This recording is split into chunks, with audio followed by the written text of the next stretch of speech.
Semangat pagi adik-adik sekalian. Kembali bertemu dengan saya.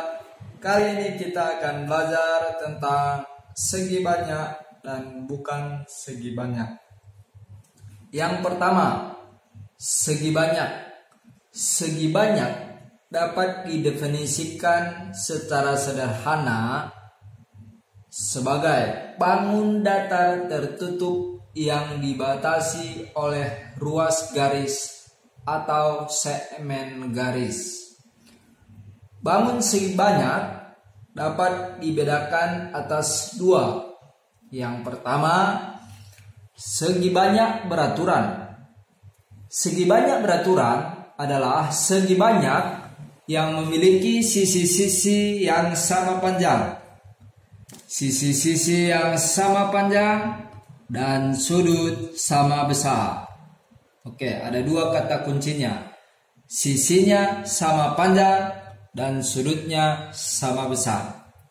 Adapun contoh-contoh segi banyak yaitu segitiga sama sisi, segitiga sama sisi. Yang kedua,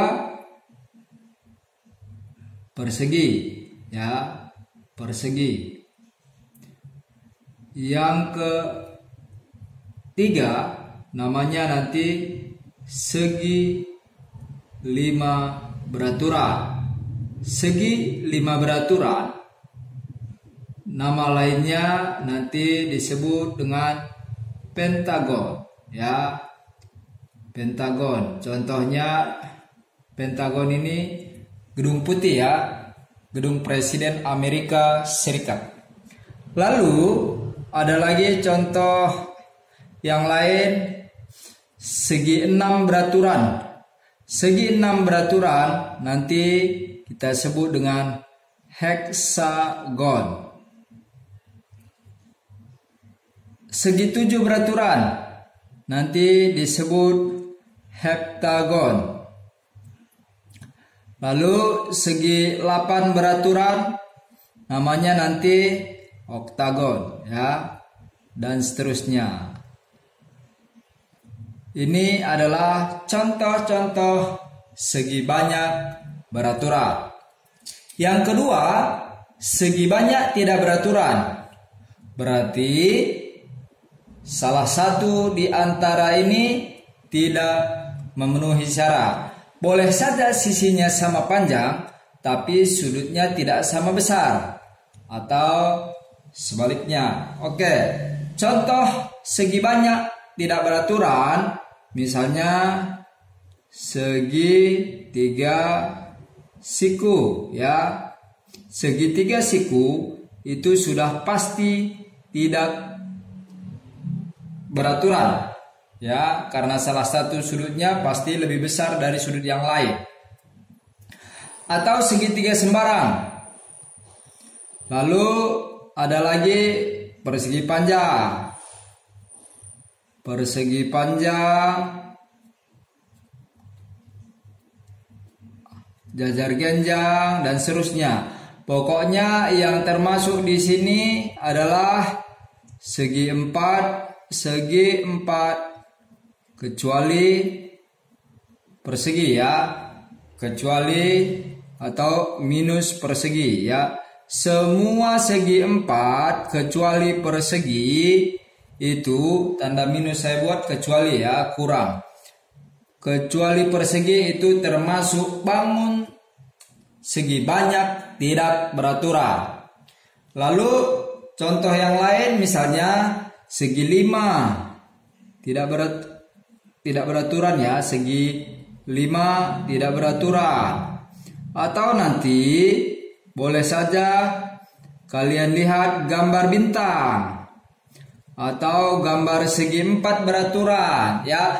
Pokoknya di luar ini semua segi banyak yang dibatasi oleh ruas garis tertutup maka bukan termasuk segi banyak atau bukan termasuk segi banyak yang beraturan. Berarti lawannya tidak beraturan. Oke, selanjutnya kita akan belajar tentang bangun datar bukan segi banyak. Bangun datar bukan segi banyak adalah bangun datar yang memiliki sisi lengkung. Oke, kata kunci di sini sisi lengkung. Berarti setiap kalian menemukan bangun datar yang ada sisi lengkungnya itu bukan tergolong segi banyak. Contoh misalnya ya, contoh ini gambarnya kita buat begini misalnya. Ini bangun datar tapi tidak termasuk segi banyak karena ada sisi lengkung. Atau misalnya kalian ketemu seperti ini. Ini setengah lingkaran, bukan segi banyak. Kalau begini, apakah ini segi banyak? Iya, karena tidak ada sisi lengkung. Ya, bedakan. Ini bukan segi banyak. Bukan ya, sesuai dengan ini. Bukan segi banyak. Ini segi banyak. Tapi dia tergolong yang mana? Beraturan atau tidak? Ya, tidak beraturan. Oke, demikian penjelasan singkat tentang segi banyak dan bukan segi banyak. Semoga adik-adik sekalian mengerti. Sekian, terima kasih.